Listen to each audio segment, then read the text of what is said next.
आज हम आपको भगवान शंकर की बड़ी ही अद्भुत कहानी सुनाने जा रही हूं।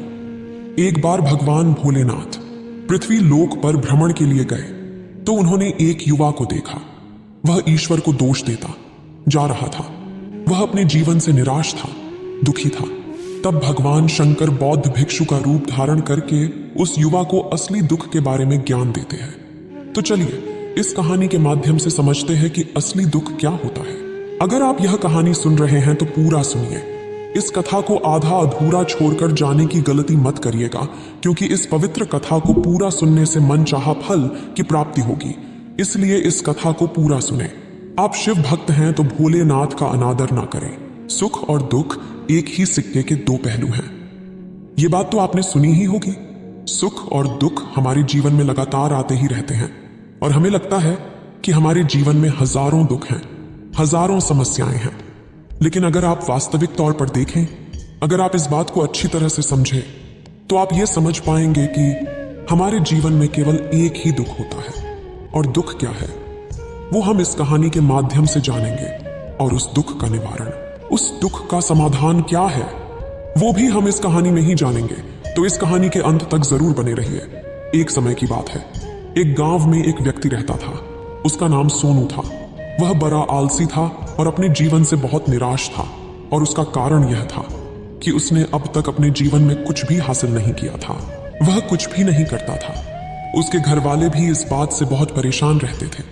वे चाहते थे कि वे बाहर जाकर कुछ अच्छा काम करें, कोई अच्छी नौकरी कर ले, लेकिन वह उनकी एक नहीं सुनता था। उसके घर वाले दूसरों का उदाहरण देकर उसे ताने मारते थे, उसे तरह तरह की बातें कहते थे, लेकिन उसे कोई फर्क नहीं पड़ता था। जबकि उसके सारे मित्र कामयाब हो चुके थे। कोई अच्छा व्यापार कर रहा था तो कोई अच्छी नौकरी कर रहा था, जिस कारण जब भी वो लोग मिलते तो वे लोग अपनी बढ़ चढ़कर बड़ाई किया करते। लेकिन सोनू कुछ नहीं करता था, जिस कारण जब भी कोई उससे पूछता कि तुम क्या कर रहे हो, तो वह कुछ नहीं कह पाता। उसे यह कहने में बहुत शर्म महसूस होती थी कि वह कुछ नहीं करता। वो हमेशा सबसे केवल एक ही बात कहता था कि मैं कोशिश कर रहा हूं। लेकिन उसकी कोशिशों का कोई भी फल किसी को नजर नहीं आ रहा था। देखते ही देखते अब ऐसा समय आ चुका था कि सोनू सभी से मुंह छिपाता फिरता, ताकि कोई उसे यह न पूछ ले कि तुम क्या करते हो, जिस कारण वो कभी किसी के सामने भी नहीं आता था। धीरे धीरे उसका मन दुखी होने लगा था। वह बहुत निराश रहने लगा था। उसे अब ऐसा प्रतीत होता था मानो वह इस धरती पर बोझ है, जिस कारण वो अपने आप को बहुत अकेला महसूस करता, बहुत तन्हा महसूस करता। एक दिन तो उसके मन में ये भी विचार उत्पन्न होने लगे कि मेरे हाथों में कुछ नहीं है, तो मैं क्या कर सकता हूं। अकेले बैठकर वह रोता रहा और भगवान को दोष देता रहा। एक दिन छुपता छुपाता वह घर से निकलकर कहीं जा रहा था। तभी उसने रास्ते में देखा कि एक बौद्ध भिक्षु लोगों को प्रवचन दे रहे हैं और प्रवचन में वह दुख की बातें कर रहे हैं। सोनू कुछ देर के लिए अपना मुंह छुपाकर वहीं पर खड़ा हो गया, ताकि उसे कोई देख न ले, और चुपचाप वह उन भिक्षु की बातें सुन रहा था। बौद्ध भिक्षु सभी को प्रवचन में कह रहे थे कि दुख हमारा सबसे बड़ा साथी है। हमें दुख अपने जीवन के बारे में समझाता है और हमें सही जीने का तरीका बताता है। यह हमारे गुरु की तरह है, जिससे हमें सीखना चाहिए। आप चाहें तो अपने जीवन में अपने दुखों को अपना गुरु बना सकते हैं और उससे सीख सकते हैं, या फिर आप चाहें तो अपने दुखों पर बैठकर रो सकते हैं। लेकिन इससे आपको कोई लाभ नहीं मिलेगा, बल्कि आप दिन ब दिन और कमजोर होते जाएंगे, निराश होते जाएंगे। सोनू छुप छुप कर उन बौद्ध भिक्षु की ये सारी बातें सुन रहा था। जैसे ही उपदेश खत्म हुआ, वह उन बौद्ध भिक्षु के पास पहुंचा। उन्हें प्रणाम करके वह कहता है, हे महात्मा, अभी आप कुछ देर पहले दुख को गुरु बता रहे थे। आप कह रहे थे कि दुखों से हमें सीखना चाहिए, हमें उन्हें अपना गुरु बनाना चाहिए। लेकिन मैं भी तो अपने दुखों से परेशान हूं, अपने जीवन से परेशान हूं। मैंने अब तक जो दुख झेला है, मुझे तो कभी ऐसा प्रतीत नहीं हुआ कि मेरे दुख मुझे कुछ सिखा रहे हैं, बल्कि मुझे तो हमेशा यही लगता है कि वो मुझे पीड़ा दे रहे हैं, तकलीफ दे रहे हैं। पर दुख की पीड़ा बहुत भयंकर होती है। ऐसा लगता है अब इसके बाद हमारा जीवन समाप्त हो जाएगा, इसके बाद हमें कुछ नहीं मिलने वाला, और यहां तक कि हमें मृत्यु भी उसके सामने कम लगती है। जब लोग ताने मारते हैं, जब लोग ये कहते हैं कि तुम क्या कर रहे हो, तो मन को बहुत ठेस पहुंचती है। और मैं उनसे कुछ नहीं कह पाता। सोनू की ये सारी बातें सुनकर वो बौद्ध भिक्षुक सोनू से कहते हैं, बेटा तुम्हें क्या दुख है और तुम दुख के बारे में ऐसी बातें क्यों कर रहे हो? सोनू ने अपने ऊपर बीती हुई सारी बातें उन बौद्ध भिक्षु को बता दी और कहने लगा, हे महात्मा, क्या आपके पास मेरे दुख का कोई समाधान है? सोनू की यह बात सुनकर वो बौद्ध भिक्षु मुस्कुराने लगे और सोनू से कहते हैं, बेटा जब तुम्हारे जीवन में कोई असली दुख आए तब तुम मेरे पास आना, मैं इसका समाधान तुम्हें अवश्य बताऊंगा। उन बौद्ध भिक्षु की यह बात सुनकर सोनू थोड़ा सा अचरज में पड़ गया। उसे यह समझ नहीं आ रहा था कि क्या उसने अब तक जो दुख झेला है वह असली दुख नहीं है। उसने जो अब तक पीड़ाएं सही हैं, जो ताने सहे हैं, जो तकलीफें उठाई हैं, क्या वह असली दुख नहीं है? आगे वह मन ही मन अपने आप से कहता है कि जब मुझे मेरे अपने नहीं समझ पाए तो ये बौद्ध भिक्षु मुझे क्या समझेंगे। इतना सोचकर वह वहां से चला गया। सभी लोगों के ताने सुन सुनकर सोनू बहुत थक चुका था, तो बहुत निराश हो चुका था, जिस कारण उसने निर्णय लिया कि वह अब कुछ करके दिखाएगा। उसने अपने पिता से थोड़ा सा रुपया लिया और उस रुपया से उसने एक व्यापार शुरू किया। उसके पिता बहुत खुश थे कि कम से कम मेरा बेटा कुछ करने का प्रयास तो कर रहा है, लेकिन उसे व्यापार में कोई सफलता नहीं मिल रही थी, जिस कारण वो बहुत ही हताश हो चुका था। वह बहुत निराश हो चुका था। उसे ये समझ नहीं आ रहा था कि वह क्या करे, किस तरह से अपने व्यापार को आगे बढ़ाए। तभी उसके पिता ने उससे कहा, बेटा कोई बात नहीं, इसी तरह से प्रयास करते रहो, आज नहीं तो कल सफलता अवश्य मिलेगी। सोनू ने अपने पिता की बात मानी और अपने व्यापार में और भी कड़ी मेहनत करने लगा। धीरे धीरे उसे सफलता मिलने लगी और फिर उसने रफ्तार पकड़ ली। देखते ही देखते केवल 3 सालों के अंदर वह एक बहुत बड़ा व्यापारी बन गया। अब उसके पास धन दौलत की कोई कमी नहीं थी। लोग जो उसे पहले नापसंद किया करते थे, अब उसे पसंद करते थे, उसकी चिंता करते थे, उसके कार्यों की सराहना करते थे। उसके माता पिता भी अब अपने बेटे से बहुत खुश थे और उसकी सफलता से वे अत्यंत प्रसन्न थे। धीरे धीरे सोनू के मित्रों की संख्या लगातार बढ़ती जा रही थी। सोनू के कुछ मित्रों ने उसे यह भी सलाह दी कि उसे अपना व्यापार और तेजी से बढ़ाना चाहिए, उसे और फैलाना चाहिए। जब तुम आज केवल इस नगर के सबसे बड़े व्यापारी हो तब तुम इतना खुश हो, तुम्हारे साथ ये सारे लोग हैं। वहीं पर तुम सोचो कि जब तुम इस राज्य के सबसे बड़े व्यापारी बन जाओगे तब तुम्हारे यहाँ पर लोगों की भीड़ लग जाएगी। लोग तुमसे मिलने के लिए समय निकालेंगे। यहाँ तक कि इस राज्य का राजा भी तुमसे मिलना चाहेगा, तुम्हारी तारीफ करेगा, और यदि कभी ऐसी जरूरत आन पड़ी तो वह तुमसे धन भी उधार लेने के लिए अवश्य आएगा। सोनू को अपने दोस्त की यह बात बहुत पसंद आई। सोनू ने सोचा कि मेरे मित्र सही कह रहे हैं, मुझे अपने व्यापार को और बड़ा करना चाहिए और फैलाना चाहिए, तभी तो हर कोई मेरे बारे में जान सकेगा, हर कोई मुझे पहचानेगा। उसने बिना देरी किए, अपने समय को बिना गवाए अपने व्यापार में और मेहनत करने लगा। लेकिन अब की बार उसके मन में धैर्य नहीं था, जिस कारण उसने कुछ अनुचित कदम उठाए ताकि उसका व्यापार जल्दी से जल्दी और बड़ा हो जाए। उसने कई लोगों से अधिक मात्रा में धन उधार ले लिया, जिससे उसके ऊपर अब काफी ऋण हो चुका था। और इतना ही नहीं, वो यहां पर नहीं रुका। उसने अधिक से अधिक मुनाफा कमाने के चक्कर में अपने माल की गुणवत्ता को भी खराब कर दिया, जिससे अब उसके माल में वह बात नहीं रह गई थी जो पहले हुआ करती थी। लेकिन वह अपने मित्रों की बात सुनता रहा।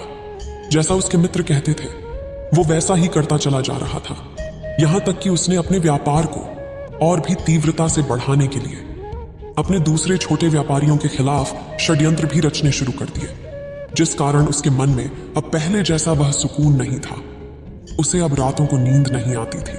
वह केवल एक ही विचार में लगा रहता था कि किस तरह से उसका व्यापार पूरे राज्य में फैल जाएगा और वह इस राज्य का सबसे बड़ा व्यापारी बन जाएगा, जिस कारण वह दिन रात केवल इसी मेहनत में लगा रहता, वह किसका व्यापार जल्दी से जल्दी और बड़ा हो जाए।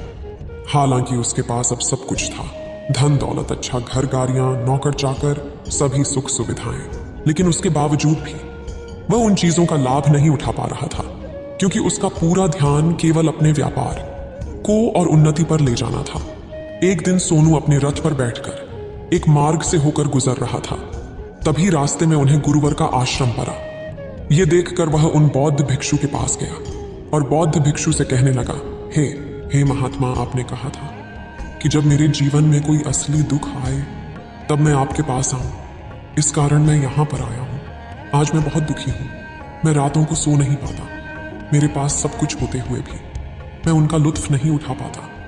उसने अपनी सारी बातें एक एक करके उन बौद्ध भिक्षु को बता दी। तभी वह बौद्ध भिक्षु सोनू से कहते हैं, बेटा, जब तुम पहली बार आए थे तब भी तुम बहुत दुखी थे, लेकिन तब तुमने अपने दुख से क्या सीखा था?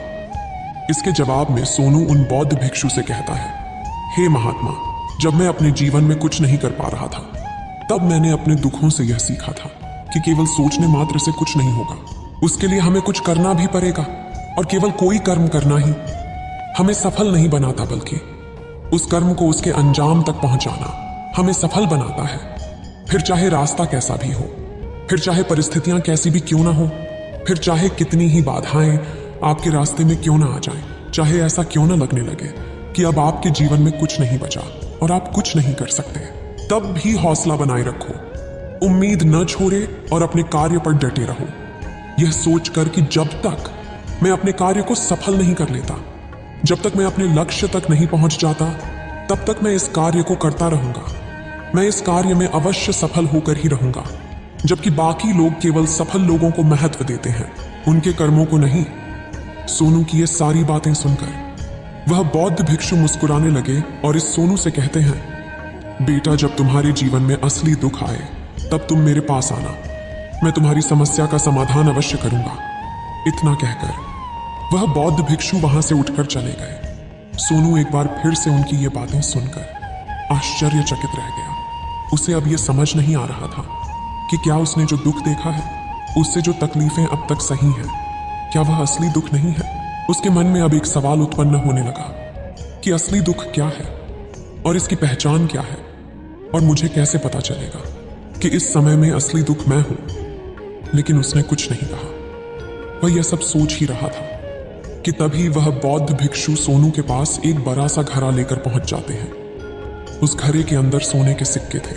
उस घड़े को देते हुए वह बौद्ध भिक्षु सोनू से कहते हैं, बेटा, तुम इसे उस पैर के नीचे दबा दो, क्योंकि ये मेरे किसी काम का नहीं है। जब मुझे इसकी जरूरत पड़ेगी तब मैं वहां से खोद कर इसे निकालूंगा, लेकिन अभी के लिए इसे वहां पर मिट्टी के नीचे दबा दो। सोनू ने उस बौद्ध भिक्षु की बात मान ली और वो घड़ा उस पैर के नीचे जाकर मिट्टी में दबा दिया। इतना करके वह गुरुवर को प्रणाम करता है और वहां से वापस अपने घर की ओर लौट जाता है। धीरे धीरे समय बीतता गया। समय के साथ साथ सोनू व्यापार में और भी ज्यादा उन्नति कर चुका था, लेकिन माल की गुणवत्ता अच्छी न होने के कारण अब उसके व्यापार में घाटा होने लगा। और धीरे धीरे ऐसा समय आया कि उसका व्यापार पूरी तरह से चौपट हो गया। अब उसके पास कुछ नहीं बचा था, बल्कि उसने जो कर्जे लिए थे वो कर्जे भी अब उसे चुकाने थे। लेकिन वह तो यह सोचकर निश्चिंत था कि उसने जो कुछ भी कर्जे लिए हैं वो कर्जे उसने अपने मित्रों से लिए हैं, जिस कारण वह उन्हें लौटाने में थोड़ी देर अवश्य कर सकता है। वह तो यह सोच रहा था कि उसके मित्र उसका बुरे समय पर साथ देंगे, लेकिन सबसे पहले उसके मित्र ही उसे अपना कर्ज वापस लौटाने की मांग करने लगे। तब सोनू को एहसास हुआ कि कोई भी अपना नहीं है। उसने अपने मित्रों से उस कर्ज को लौटाने के लिए थोड़ी सी मोहलत मांगी, लेकिन सोनू के किसी भी मित्र ने उसे कर्ज लौटाने के लिए वह मोहलत नहीं दी, बल्कि वे लोग उसे जान से मारने की धमकी देने लगे। अपने मित्रों के मुंह से यह सब सुनकर सोनू बहुत ही आश्चर्यचकित रह गया। वह जो कुछ सोच रहा था सब कुछ उल्टा पड़ गया। जिस व्यापार के चलते उसके इतने मित्र बने थे, इतने शुभ चिंतक बने थे, वे सब उससे दूर जाने लगे थे। हर कोई उससे पीछा छुड़ाना चाहता था, कोई भी उसका साथ नहीं देना चाहता था। धीरे धीरे उसकी सारी संपत्ति नीलाम हो गई। अब उसके पास कुछ नहीं बचा था। वह सड़क पर आ चुका था। उसने हार मानकर अपने माता पिता से कहा, पिताजी, मेरी मदद कीजिए, मेरे ऊपर बहुत ऋण है, मुझे उसे लौटाना है, कृपा करके मुझे थोड़ा सा धन दे दीजिए। इस पर सोनू के पिता ने सोनू से कहा, बेटा, मेरे पास तो ले देकर बस यही एक छोटा सा घर है। अगर ये अभी मैं तुम्हें दे दूं, यदि मैं इसे भी बेच दूं, तो मैं और तुम्हारी माँ कहाँ रहेंगे? हमें भी दर दर की ठोकरें खानी पड़ेगी, हमें भी सड़कों पर भीख मांगनी पड़ेगी। ले देकर अब हमारे पास केवल यही संपत्ति बची है, इसलिए मैं तुमसे क्षमा मांगता हूं। अपने माता पिता के मुख से यह सुनकर सोनू चुपचाप वहां से चला गया और मन ही मन वह सोच रहा था कि अब मेरे पास कुछ नहीं बचा, जो था वह तो सब लुट गया, बर्बाद हो गया। अब मैं जीकर क्या करूंगा? अब मेरे पास केवल एक ही रास्ता है जिससे मैं अपने कर्जदारों से अपना पीछा छुड़ा सकता हूं। यह सोचता हुआ वह एक ऊंची पहाड़ी की ओर पहुंचा। वह पहाड़ी पर चढ़ता ही जा रहा था कि तभी उसे याद आया कि उन बौद्ध भिक्षु ने कहा था कि जब तुम पर असली दुख आए तभी तुम मेरे पास आना, मैं तुम्हारी समस्या का समाधान अवश्य करूंगा। यह सोचकर सोनू के मन में एक बार फिर उम्मीद की। वह लहर दौड़ पड़ी। सोनू तुरंत दौड़ता हुआ उन बौद्ध भिक्षु के पास पहुंचा और सोनू ने उन्हें प्रणाम करके अपने ऊपर बीती हुई हर एक बात उन्हें बता दी और कहने लगा, हे महात्मा, आपने कहा था कि जब मेरे ऊपर असली दुख आएगा तब आप उसका समाधान अवश्य करेंगे। तभी वह बौद्ध भिक्षु सोनू की इस बात को सुनकर मुस्कुराने लगे और कहते हैं, बेटा, कहाँ है असली दुख? जब तुम्हारे जीवन में असली दुख आएगा तो मैं उसका समाधान अवश्य करूंगा। उन बौद्ध भिक्षु के मुख से यह सुनकर सोनू के सब्र का बांध टूट गया और सोनू ने उन बौद्ध भिक्षुओं से कहा, हे महात्मा, आखिरी असली दुख क्या होता है? क्या मैंने आज तक जो भी दुख झेला है, जो भी तकलीफें आज तक मैंने सही हैं, क्या ये दुख नहीं है? क्या इसे दुख नहीं कहते? तभी वो बौद्ध भिक्षु सोनू से कहते हैं, बेटा, पहले तुम मुझे ये बताओ कि तुमने अपने दुख से क्या सीखा है।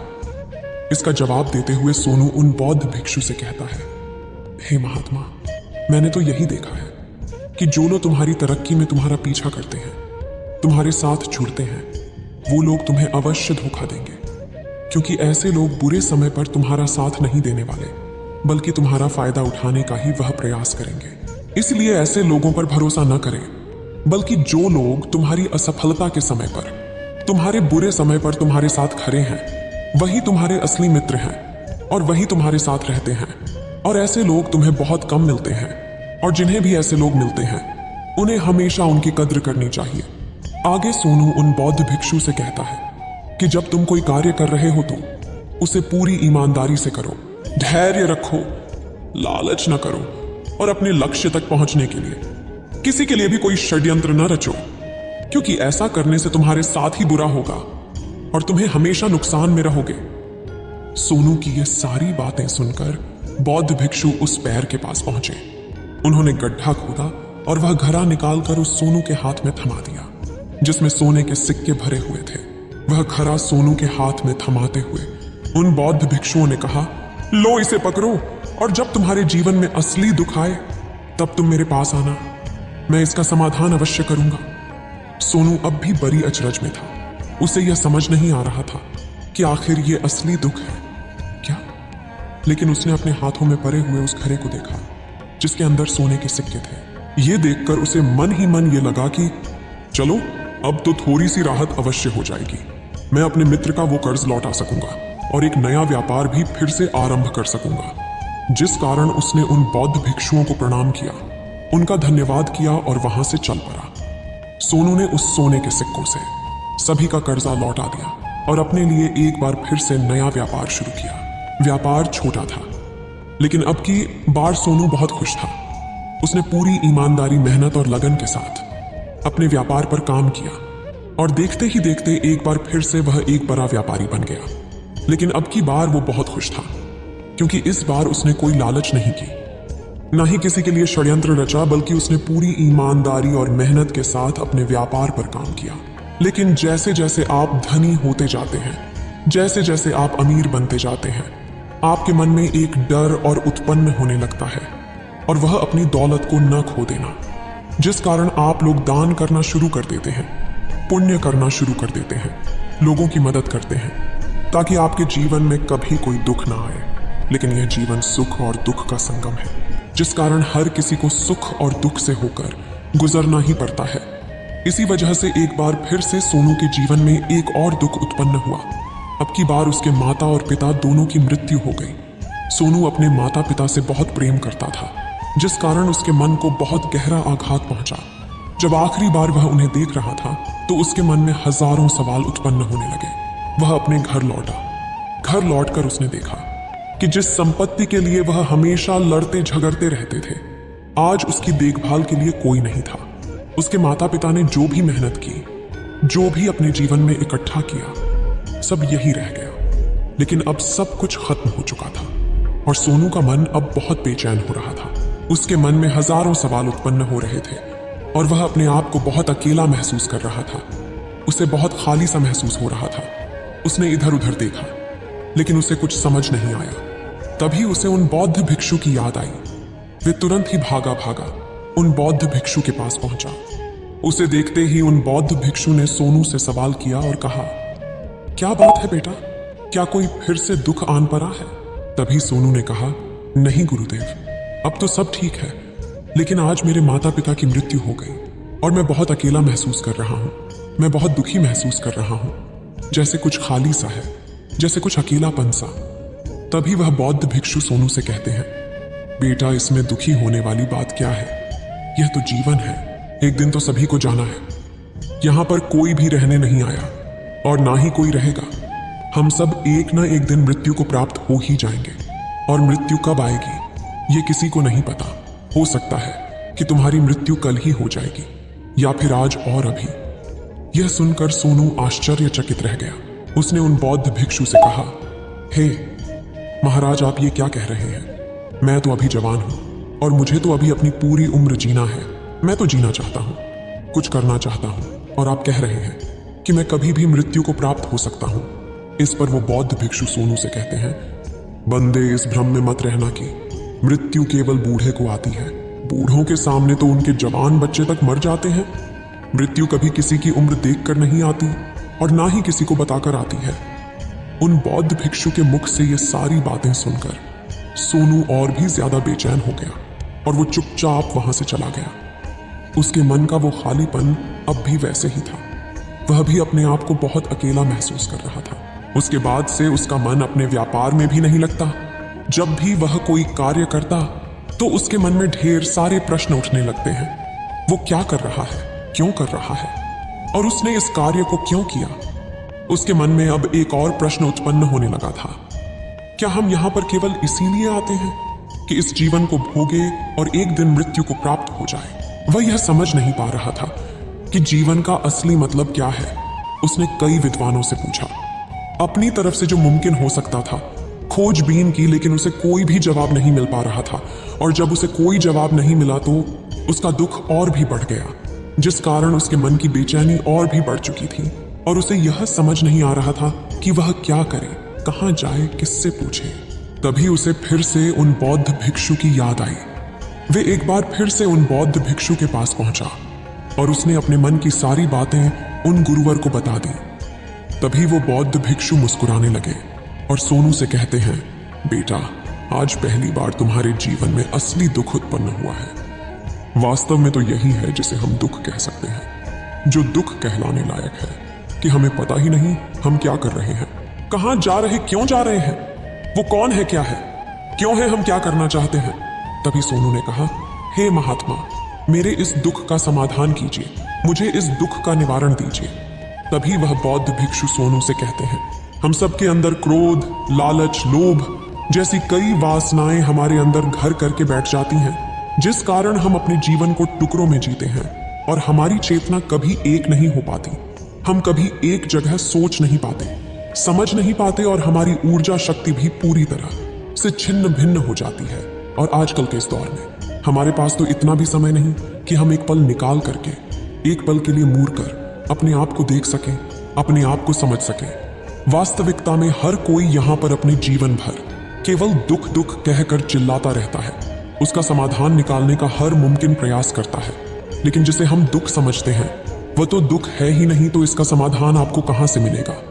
ये तो परिस्थितियां हैं जिसके कारण हम अपने आप को दुखी समझते हैं, अपने आप को तकलीफ में समझते हैं। जैसे हम एक परिस्थिति से निकलते हैं, हम किसी दूसरी परिस्थिति में फंस कर रह जाते हैं। जिस प्रकार हम पहली समस्या का सामना करते हैं, उसी प्रकार हम दूसरी समस्या का भी सामना करते रह जाते हैं। और जब हम इन परिस्थितियों से हार मान लेते हैं, जब हमें लगता है कि अब कोई रास्ता नहीं बचा, तब हमारे सामने हमें केवल एक ही रास्ता नजर आता है, और वह है मृत्यु। लेकिन यह कोई समाधान नहीं है, यह कोई रास्ता नहीं है। इसलिए यदि आप सचमुच अपनी समस्याओं का समाधान चाहते हैं तो अपने आप को इकट्ठा करना सीखें, अपनी ऊर्जा को इस संसार में वापस कीजिए, उसे एक कर और अपने ऊपर ध्यान लगा। मृत्यु से पहले अपने आप को पहचानो, अपने आप को जानो, अपने आप को बिखरने न दो। तभी सोनू उन बौद्ध भिक्षु से कहता है, हे महाराज, तो क्या हमें इस जीवन को नहीं जीना चाहिए? क्या हमें अपनी इच्छाओं को नहीं पूरा करना चाहिए?